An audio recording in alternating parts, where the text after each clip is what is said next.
नमस्कार मित्रों, आप सभी का मेरे इस चैनल में स्वागत है।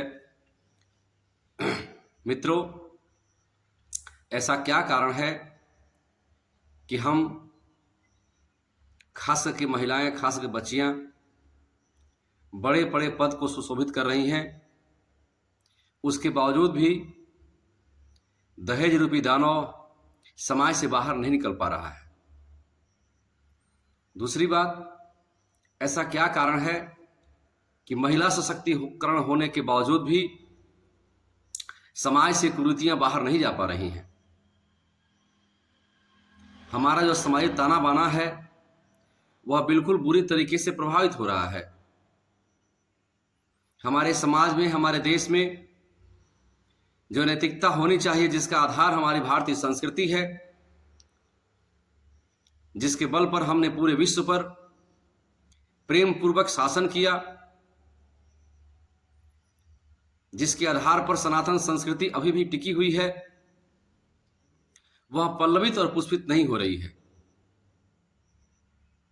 ऐसा क्या कारण है कि जो अच्छे लोग हैं वह अपने आप को ठगे हुए महसूस कर रहे हैं? मेरे दृष्टिकोण में इसके मूल में आध्यात्मिक शिक्षा का अभाव है। इसके मूल में गुरुकुलीय शिक्षा प्रणाली की प्रासंगिकता का नहीं होने का कारण है। हम आज भी मैकाले की शिक्षा नीति की ओर अपने आप को अग्रसर कर रहे हैं, जिसमें शरीर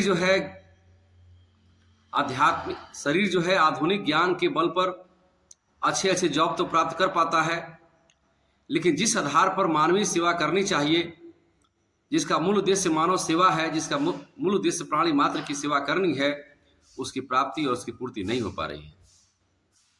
इसके मूल में क्या है?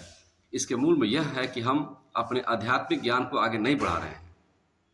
हमें अपने बच्चों को भागवत गीता, रामायण, महाभारत, विदुर नीति, चाणक्य नीति, दर्शन शास्त्र, मीमांसा, वेद, वेदांग, उपनिषद इत्यादि का अध्ययन कराना चाहिए, ताकि हमारे बच्चे जब बड़े हों तो उनके अंदर राष्ट्र की सेवा करने का भाव पैदा हो। यदि वो बड़ा अधिकारी बन जाते हैं तो उनके अंदर ये भाव हो कि समाज के जितने लोग हैं सब में परमात्मा का ही अंश है, हमें उनकी सेवा करनी चाहिए, और सेवा करके जो पारिश्रमिक मिलता है उससे अपने परिवार का भरण पोषण करनी चाहिए। यदि अध्यात्मवादी शिक्षा नीति को अपनाते हैं तो हमारे देश में पुनः भगवान श्री राम जैसे महान महान लोग पैदा होंगे, स्वामी विवेकानंद पैदा होंगे, शिवाजी महाराज पैदा होंगे।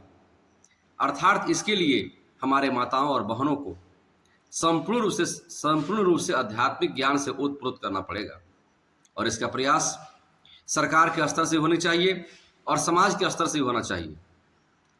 समाज में अपने घर में भगवान श्री राम का, भगवान श्री कृष्ण का, शिवाजी महाराज का, बड़े बड़े क्रांतिकारियों का, सबका फोटो होना चाहिए, ताकि बच्चे सुत उठ कर पूछे कि ये कौन है। अपने घर में रामायण, महाभारत, गीता इत्यादि के पुस्तक को रखिए, उसको प्रणाम कीजिए, प्रणाम करके थोड़ा सा कुछ अध्ययन कीजिए, अध्यापन कीजिए। सुबह उठिए, योग कीजिए, योग कराइए।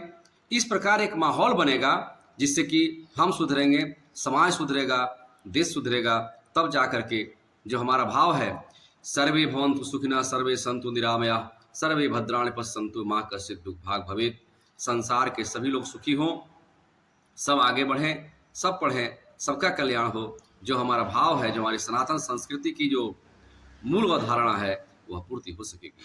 अतः मैं वर्तमान में भारत और राज्य के शिक्षा मंत्रियों से भी आह्वान करना चाहता हूं कि परमात्मा ने आप सबका वर्ण किया है, आइए आप सब गंभीरता से विचार कीजिए और मैकाले की शिक्षा नीति से बाहर निकल के गुरुकुलीय प्रणाली की शिक्षा नीति को अपनाइए। इसमें जाति और धर्म का ध्यान आप मत रखें। हमारा एकमात्र उद्देश्य होना चाहिए कि मानव कल्याण कैसे हो, प्राणी मात्र के कल्याण कैसे हो, भारत कैसे बचे, विश्व कैसे बचे।